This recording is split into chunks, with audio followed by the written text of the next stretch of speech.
Hi everybody, what a huge video this is, looking at examples for everything in the macroeconomics course to help you smash your essay writing and get the highest possible marks. Your examiner will expect you to apply for every bit of theory that you're writing in your essay, not just to the UK economy. Yes, that will be a predominant focus for you, but using examples outside the UK as well will be fantastic in your examinations. Let's get going straight away by looking at all the determinants of aggregate demand and applying to those. Let's start with determinants of consumption and look at countries that have got low interest rates. You've got the UK having just cut interest rates to 0.25%, the Eurozone at 0%, Japan's interest rate is in negative territory. The idea is to encourage more borrowing and consumption, also to lower mortgage repayments for those on variable rate mortgages and tracker rate mortgages and boost consumption that way. Countries with high interest rates shifting 80 left with less consumption. South Africa, Russia, Brazil, all three countries have recently cut their interest rate, but the general interest rates are very high, so good to use still. Countries with high house prices are therefore a positive wealth effect, the UK and the USA. In the UK, recently house prices have cooled off a bit, falling in some areas, but generally over the last 3, 4, 5 years, the trend of house prices has been very strongly positive. Very high general house prices in the UK, feeding through to a very strong wealth effect and higher consumer spending in that regard. Negative wealth effect, China, with the stock market crash hitting consumer spending very hard and consumer confidence as well. Countries with a high level of real disposable income, we're looking at the UK, the USA and Australia. In the USA especially, disposable income levels are very high with strong wage growth, much greater than inflation in the US. So the link between real disposable income and consumption is very strong there. What about countries with low real disposable income? The Eurozone, China, recent slowdown in China, slow growth rates. Brazil, Russia, Argentina, countries all in recession as we speak right now. Good to use that in your essay.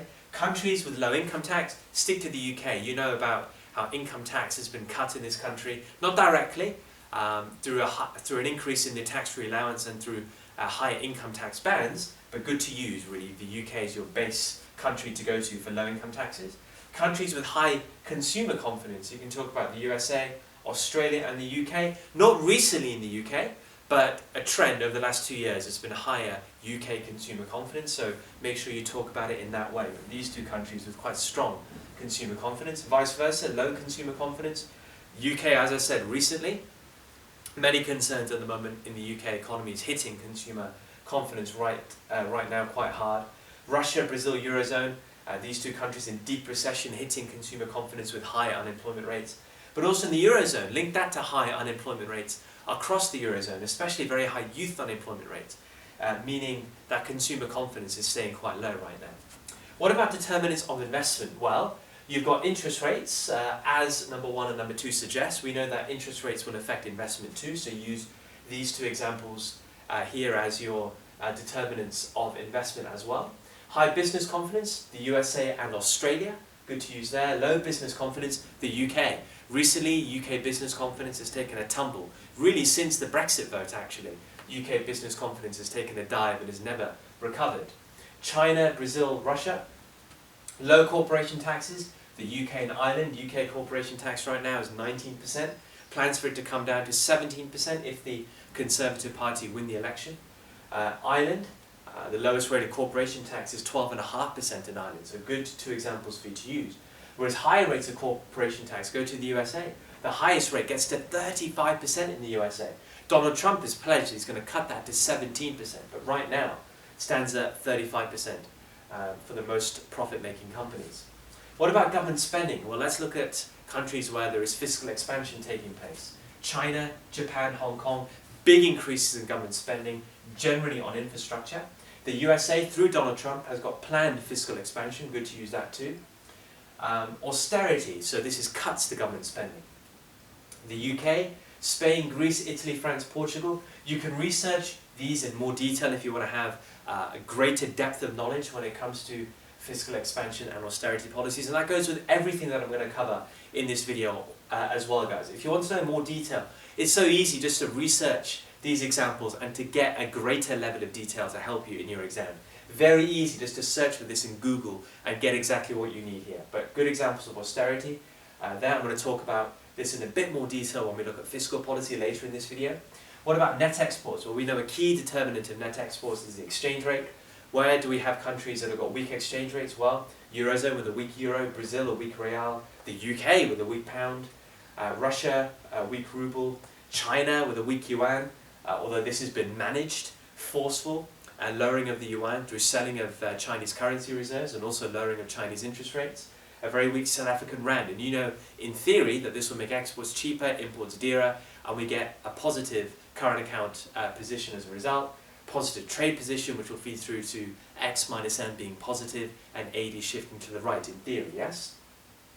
Vice versa, well, we have strong exchange rates. Right now the US dollar is very strong against most currencies, the Australian dollar is strong against most currencies, and the yen strong against certain currencies too, going against the opposite to what a weak exchange rate will do, shifting AD left as X minus M in theory reduces or becomes negative in the AD equation.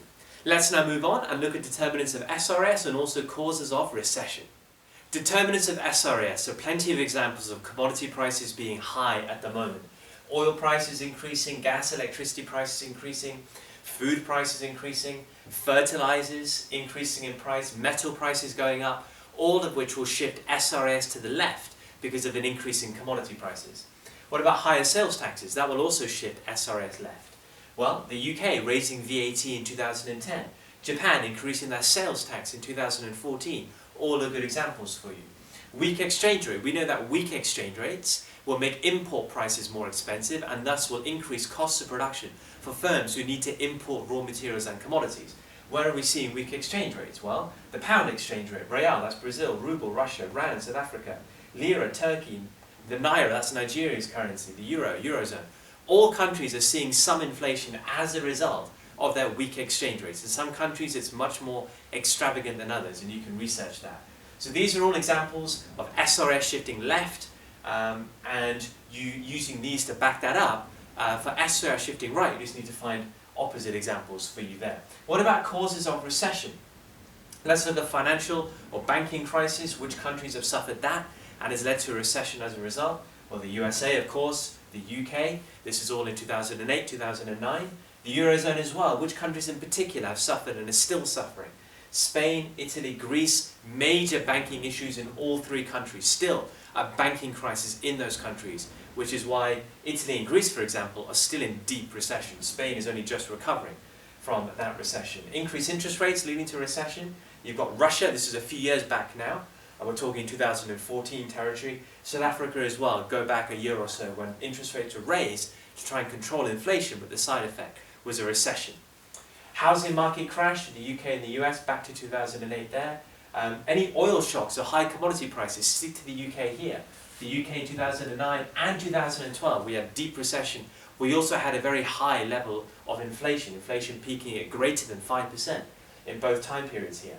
Weak exchange rate, as we've just said, right, leading to a recession as SRS shifts left. So a negative supply side shock here, as is that, would be South Africa, Russia, Brazil, Turkey, Nigeria, as we've already mentioned. But these are countries that have gone into recession as a result of this supply side shock with more expensive import prices, leading to SRS shifting left and an actual recession being caused as a result. Higher sales tax. Well, Japan, in 2014, it led to quite a big recession in Japan as a result. Always good to have examples of countries that are experiencing stagflation. Chances are, in your essay somewhere, you'll talk about stagflation. If you can apply it to various countries that are actually experiencing it, it's going to look amazing and will really impress your examiner. So South Africa, Brazil, Russia, Venezuela, Argentina, Turkey, Nigeria. If you look at any of these countries right now, you'll see high rates of inflation and very low rates of economic growth. In some instances, negative rates of economic growth, recession and high inflation. Terrible. That is stagflation. I've said the UK, you can use the UK in 2009 and 2012, where inflation was way beyond target and growth rates are very low. But I said question mark because who knows going forward, the UK might experience stagflation if inflation continues to creep up way beyond target and we see lower growth rates that might occur in the future. Hence I said a question mark. Could the UK experience stagflation in the future? Bear this in mind. Let's move on now, guys, and look at the macro objectives. If you want to apply the benefits of growth, go to these four countries: China, India, Botswana, Lesotho. All the benefits of growth that you know, so higher incomes, tax revenues, profits, etc., can be applied to all 4 countries. Costs of growth, major costs like higher inflation rates, income inequality, environmental issues, you can apply to these countries. China and India for environmental issues and big income inequality issues. Nigeria and Angola for income inequality, corrupt government issues, you can apply there. Demand pull inflation, we'll go back to China and India, where they were booming as economies, growth rates in double digits. Inflation was a side effect, so the early 2000s of both countries. But more recently, the USA, seeing demand pull inflation as their economy reaches full employment. Cost push inflation, many examples of this. Brazil, Russia, as a result of their weak exchange rates. Japan, because of the increase in the sales tax in 2014, that got them some cost push inflation. The UK, as a result of our weak pound, but also because of higher oil prices and commodity prices.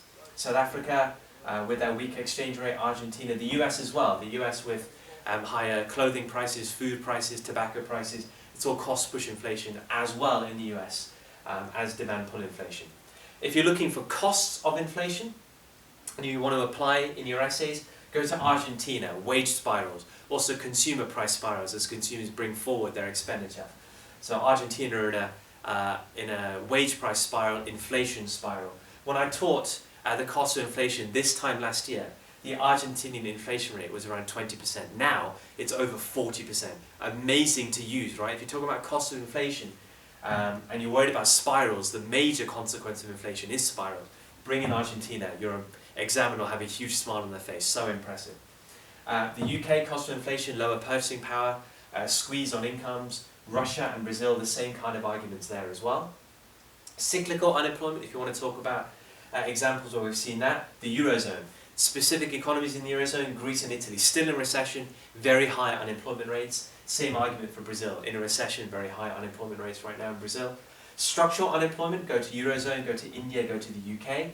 In the UK, we can link it back to education and graduates ending up in very poor kind of jobs or not finding jobs at all. Structural unemployment, not being educated to where there are vacancies in the economy. The same idea in India, absolutely. In the Eurozone, you can argue hysteresis, cyclical unemployment becoming structural because a lot of it has been long-term unemployment and a lot of de-skilling in the Eurozone as a result. If we just skip back to inflation quickly and focus on negative inflation, i.e. deflation. So countries where there has been examples of good deflation, supply-side deflation, non-permanent deflation. The UK, the USA, the Eurozone, Switzerland.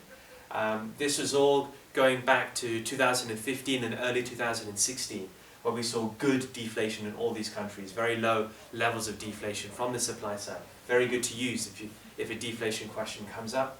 But for bad deflation, of course, you go to Japan, who've been suffering with bad deflation since the 1990s and have not got out of it basically for the last 30 years. A great example for you there. Let's go back to unemployment, real wage unemployment, linking to minimum wages being set above equilibrium and maybe strong trade unions. The UK and Germany. The UK worries about the living wage. If the living wage is implemented at £8.45 outside of London per hour, £9.75 in London per hour. Big concerns about unemployment. Germany have just implemented a minimum wage a couple of years ago. Concerns about that causing unemployment as well.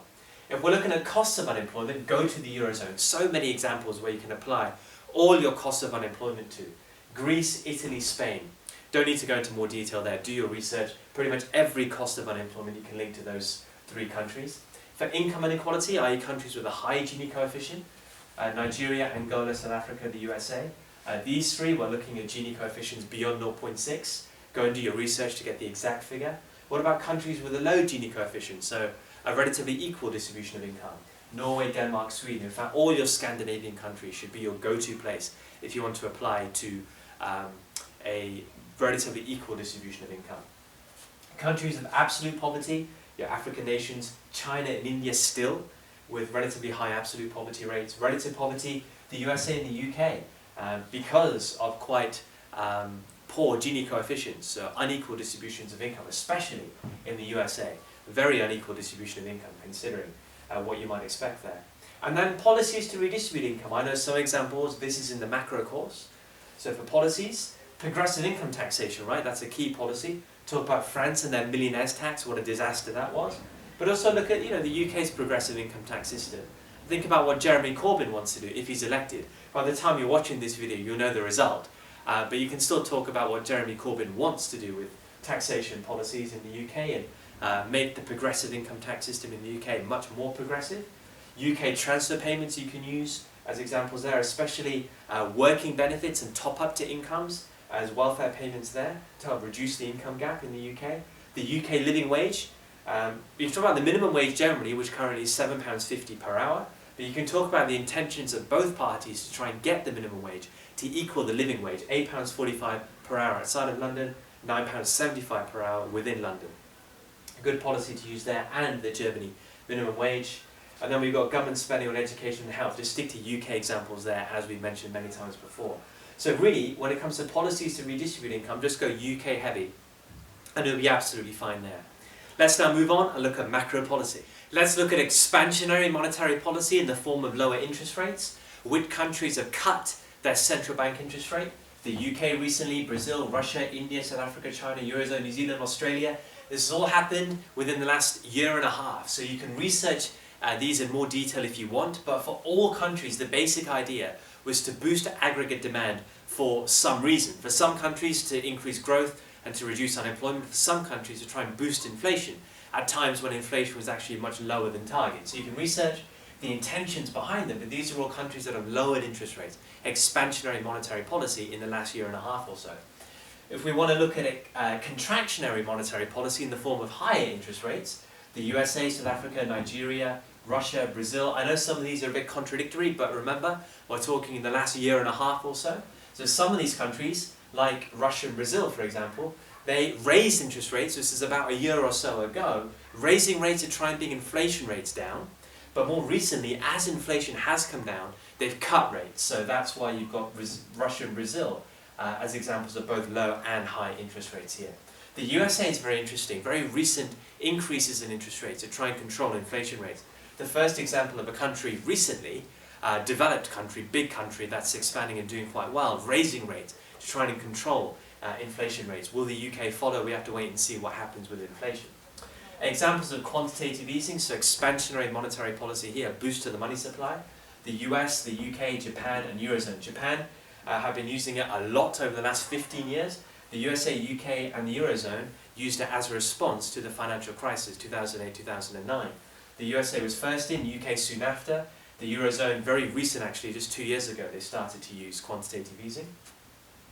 Countries with negative interest rates, so this is hyper-extreme expansionary monetary policy. You guys need to know that the negative interest rate is simply from central bank lending out to commercial banks. It's only that interest rate which is negative, not high street interest rates. So negative interest rates, just the rate at which commercial banks will borrow from the central bank, only that rate is negative. So don't go in your exam and say that, in countries like Sweden or in Japan, the high street interest rates are negative. That's not true. It's just the central bank interest rate which is negative. So Eurozone, Japan, Denmark, Sweden and Switzerland. Good to have examples of that. Well, what about fiscal policy? Well, if we look at countries where we've seen fiscal expansion, i.e. a big increase in government spending, you can go to both Japan and China trying to boost their economies through government spending. A lot of spending on infrastructure in both Japan and China. You can research in more detail exactly where that spending is directed, but big stimulus bills in those two countries. In the USA, you can go to Obama in 2008. His response to deep recession in the US post-financial crisis was to spend a huge amount of money in the economy, the Obama fiscal stimulus there. But you can also talk about proposed fiscal stimulus by Donald Trump as your example of fiscal expansion there as well. What about flip side, austerity, contractionary fiscal policy here? The UK, Ireland, Greece, Spain, Portugal, France and Italy. Combinations of spending cuts and also tax rises. You should do your own research to look at how each individual country has used austerity. So for example, Spain and Portugal has simply relied on the automatic stabilizers. No expansionary fiscal policy beyond that. So that was their version of austerity. The UK government has focused very heavily on government spending cuts, but not tax rises. They've actually cut taxes. So good to know that as well. Ireland have actually recently cut the idea of austerity because austerity was very successful in Ireland, running up large budget surpluses. They're talking actually about government spending plans going forward and expansionary fiscal policy as a result of their successful austerity. Whereas in Greece, France and Italy, there have been big spending cuts and tax rises in those countries. Very unsuccessful austerity policies in those three countries, you can argue. So good to have specific research done about austerity in these different countries. Tax cuts, so we look at expansionary fiscal policy on the other side, not just government spending increases, but cuts to taxation. Go to the UK economy, your best place to go really. You know about income tax cuts in the UK, you know about corporation tax cuts in the UK. With income tax, we're talking about increasing the tax-free allowance and how that has significantly raised since 2010. We're also talking about increasing the tax bounds, so the level of income that you need to earn before you move into a higher tax band.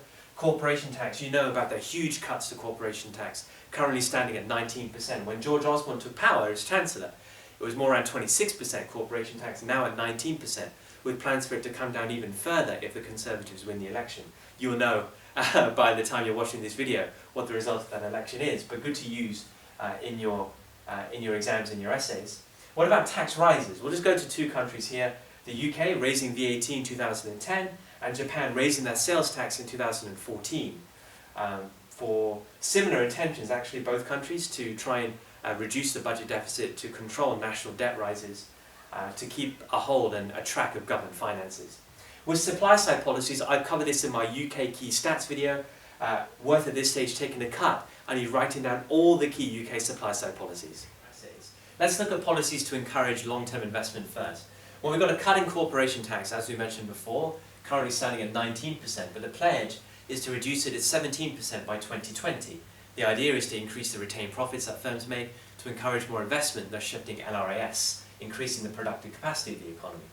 Policies to encourage long-term investment. Well, we've got the annual investment allowance of £200,000 to encourage more firms to invest. We've also got subsidies and tax allowances, especially for small and medium enterprises, in fact only for those companies when they engage in R&D expenditure, so nice for you to talk about those too. You've got policies to promote a more skilled workforce. Well, look at this first one, the idea that the income tax-free allowance has been raised. It's been raised quite significantly, most recently raised from £11,000 to £11,500. There is a pledge to increase that, or plans to increase that, to £12,500 by 2020. The idea of that is twofold. To increase productivity, so those in work receiving a tax cut have got an incentive to work a bit harder, but also you've got those who are inactive have now got a strong incentive to join the labour force and to search for work, to be an active part of the labour force, increasing the quantity of labour. So both the quality and the quantity of labour to be increased by such a policy. And the idea is also to increase the higher income tax threshold to £50,000. So basically the income that you earn before you start paying the higher rate of tax of 40% here, to be starting at £50,000 instead of currently it being £45,000. There are plans to increase that to £50,000, which again will give quite a significant tax cut to a proportion of the population. We've also got some more, I guess you would call education and training related policies, interventionist policies here. One example is apprenticeship funding. The Conservative government are very big on funding apprenticeship schemes. Something that you should know is that for those individuals who are aged between 16 and 18 who want to become an apprentice, well, that scheme will be funded entirely by the government. No contribution directly through the individual or directly through the company at all. The government will fund it all. Where does that money come from? It comes from an apprenticeship levy. So indirectly, companies will have to pay, and it's companies who earn more than £3 million worth of profits have to pay an apprenticeship levy, which goes to funding these apprenticeship schemes. You've also got curriculum reform, so think about A-level reform, think about primary school reform. The idea is to boost productivity, to boost outcomes in school, to improve skills and human capital in the workforce, and therefore increase productivity of the labour force over time. You've also got subsidies and grants for adult training, so any adults that want training or to want to gain qualifications, that want to do courses or to get degrees, so these are kind of mature courses here, they're eligible for certain subsidies and certain grants depending on their background, depending on their financial situation. So these are policies specifically designed to improve education, to boost productivity of the labour force. Transportation, so we look at infrastructure, related expenditures here. The government has committed to a new road fund, funded by increases in vehicle excise duty recently. In 2017/2018, the government is committed to £1.2 billion worth of money going to local councils to improve roads, to help reduce traffic and to maintain roads in local areas. There is also a commitment to rail investment, to electrification, for example, making trains move quicker on the rail line, but also to completing projects like Crossrail and HS2. The government is committed to spending on digital infrastructure to make sure that 95% of all households have got access to super-fast Wi-Fi at the end of this year. They've also committed to spending £6.9 billion in UK's research infrastructure to help promote more R&D. If we look at policies here, a lot of these were interventionist policies, a few market-based policies. These are more market-based policies, free market policies. Let's understand what they are. So planning reform, the UK government is committed to ease planning permission, especially for new housing to be built. So on brownfield sites, for example, to ease the planning permission to allow building companies to make houses on those areas, on that kind of land. The Conservative Party regularly talk about a higher pay, lower tax and lower welfare UK society, UK economy. And one way in which they want to achieve that is by capping any working benefits. So benefits that can be claimed whilst working, caps on those to ensure that welfare is low where it's not maybe necessary, but also to increase the national minimum wage. And this one's quite interventionist, isn't it? To increase the national minimum wage and also to increase the national living wage. And the idea there to encourage more people into work to make sure that there is a fair wage being paid by those who are actually working as well. The idea of a higher pay society as a result. They want to encourage competitive markets, great stat for you to know, by cutting £10 billion of red tape, that is deregulation, cutting excess regulation, up to £10 million worth of deregulation there. They also want to encourage more trade. They haven't specified how exactly, but they've specified that, yeah, we want more trade, more exports, to rebalance the UK economy in this sense, to develop stronger links with emerging economies in particular, and with generally countries outside the EU post-Brexit, to develop strong links with those countries, and to try and export into those economies there, and rebalance, diversify the UK economy. In general, to rebalance the economy, this northern powerhouse idea started with George Osborne. It's not been ditched, it's still there to an extent, although Theresa May doesn't talk about it as much as George Osborne did.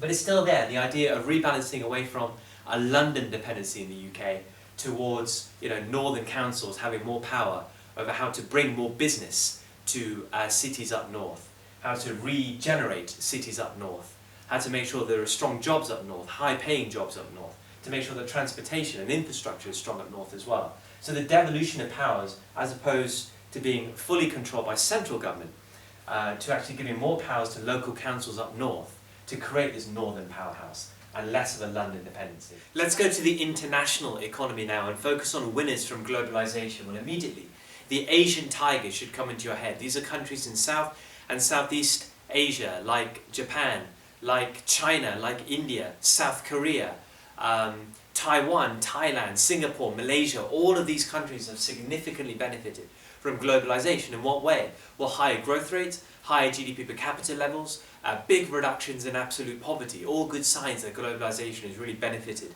those nations. So go there straight away, big beneficiaries there. But also European nations, trading economies through deeper integration, you can argue, have seen benefits too. If you look at global trade, European nations are taking a greater piece of global trade, a good sign that Europe has also benefited from globalization. What about the losers? Well, your African nations, your South American nations in particular. Reasons why? Well, maybe protectionism by advanced nations, developed nations. You can argue corrupt government is a big issue. Maybe a lack of infrastructure as well has seen these guys lose out significantly. But also North American nations like the USA have lost out from globalization too. Protectionism, I put three big types of protectionism examples on the board for you here. Russian sanctions on the EU, a good one to use because there has been retaliation. The EU then using sanctions on Russia. Sanctions are basically embargoes, blocks on imports from certain countries. Also anti-dumping tariffs used by the EU and the US on solar panels coming in from China, on steel imports coming in from China too. So tariffs used to block imports that they believe have been dumped in their country. Very good to use because again China has retaliated strongly against both the EU and the US. So for all of these examples here, go and research in more detail to know exactly the nitty-gritty of what's happened there. For protectionism, there are many examples you can use. So if you have your own, absolutely use them when this essay comes up for sure. Current account deficits, well, the two countries where a current account deficit is a real concern, the UK and the US. We all know that the UK is a big issue in the UK economy, so definitely look to use the UK if you get a general question about the current account deficit and the consequences of it. For a current account surplus, you've got all these countries you can pick from, all trading economies clearly. Singapore, Norway, China, Germany, Netherlands, In fact, pretty much all EU countries run current account surpluses. They're all big trading economies for you there. For fixed exchange rates, great to use these two countries, the UAE and Bolivia. The reason I picked these two countries is because recently there has been big discussion about whether these countries should move away to a floating exchange rate instead. So if you're arguing for and against a fixed exchange rate or for and against a floating exchange rate, good to use these countries to bring in as examples to back up the theory that we'll be mentioning on both sides of the debate there. For a managed exchange rate, remember what a managed exchange rate is? It's an exchange rate that supposedly is floating, but with some periodic interventions by the state, and that's exactly what we see in China. For weak exchange rates, you've got the same examples that I've mentioned many times already, and same for strong exchange rates. Very good to look at development and have good application for development as well. And the application you should have is countries that have used different development strategies, whether market-based or interventionist, and countries where you've seen successful market-based approaches and unsuccessful market-based approaches, but also successful interventionist approaches and unsuccessful interventionist approaches. And it means that these countries here you can use for any kind of development essay. A great way for you to score big marks if development essays come your way. So for successful market-based approaches, go to these countries. India, attracting lots of FDI. China, Botswana, Lesotho and Tanzania, trading economies, seeing trade as their avenue for growth and development. Unsuccessful market-based approaches to development. Nigeria and Angola, yes, huge growth rates, huge levels of GDP that we see annually in these countries, but not distributed well at all around the economy, and you'll see that absolute poverty rates in both countries are still very high. You'll also see that income inequality in both countries very high. So even though both countries have seen huge growth rates through the export of oil, market-based approach that way, and through allowing lots of FDI coming in, we've not seen the improvements in the economy that you would expect that would lead to development being promoted with this growth. For interventionist approaches, successful countries that have used interventionist approaches, Rwanda and Ethiopia, very state-heavy, but have achieved development outcomes like you would hope. Whereas we look at failures of interventionist approaches, just go to Zimbabwe, Burundi and Zambia. Often the big issue with interventionist approaches is corrupt governments getting in the way, an issue with all three countries right there. So that now covers all the examples you need for everything in your macroeconomics course. Go out there and absolutely smash your exam, impress the examiner like crazy by being able to bring in amazing examples like you've now got for everything in the macro course. I trust that you guys have written everything down, you're going to memorize it and absolutely nail it. This is where your top mark lies. All the best guys, go and use this, get that top mark that you deserve.